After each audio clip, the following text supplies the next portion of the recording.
ताई, काय ग पूजा? 2 दिवस माहेर जावं म्हणते. अगं खरं आता 4 दिवसापूर्वीच तर जाऊन आल्यास की. आईला बरं नाहीये. अगं बाई, अगं मग जा की तू. अहो पण आपल्या आईंना कोण सांगणार? अगं मी बोलते आईंशी, तू बॅग घे, चल. आई, हां काय बोल की. 2 दिवस माहेर जाऊन येऊ का?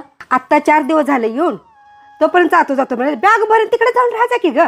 उगाच कशाला ये जा करायचं. अहो आई, तिची आई आजारी आहे, जाऊ दे की 2 दिवस. बघ बाई, तुम्हाला कुठं जायचं आहे तिकडं तुम्ही जावा, पण तुम्हाला मी एक सांगतो, मला काय बाई काम होत नाही.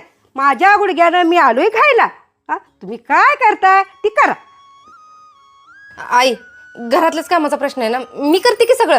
तुम्ही इथं बसून फक्त सांगा काय पाहिजे ते, तिला जाऊन येऊ दे 2 दिवस. जाऊ दे ना. जावा.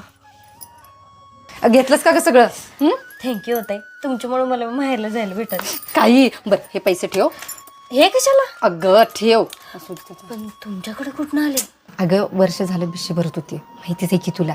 ती बिशी 4 दिवसापूर्वी लागल्या. घरात कोणाला सांगितलं नव्हतं, ते पैसे ठेवलं होतं. आता ते तुझ्या अडीअडचणीला उपयोग येतील.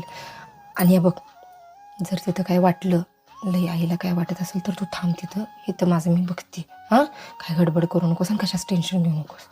मी आहे की, तू तिकडं आईंचं व्यवस्थित काळजी घे. काय वाटलं तर मला फोन कर. हां, आणि जरी तुला वेळ होणार असला तरी मला फोन करून सांग. हां ताई, माझं नशीब लई चांगलं आहे की मला तुमच्यासारखी जाऊ मिळाली. भास्कर, कौतुक. आता आई ऐकल्या म्हणजे म्हणतील ह्यांची काय डाळ शिजायला लागल्या.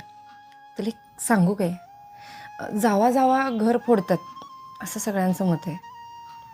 पण जर त्याच घरातल्या दोघी जावा जावा जर एकमेकींना समजून घेऊन आणि चांगल्या राहिल्या ना, त्या घरासारखं घर नसेल बघ, जसं आता आपलं आहे. त्यामुळे कोण आपले किती पण कानं भरू दे, आपण अजिबात ऐकायचं नाही. काय खाताय काय? बरं तर जा, वेळ होईल परत. भरी सगळं. ठीक आहे, पैसे ठेव तिकडे, नीट ठेव.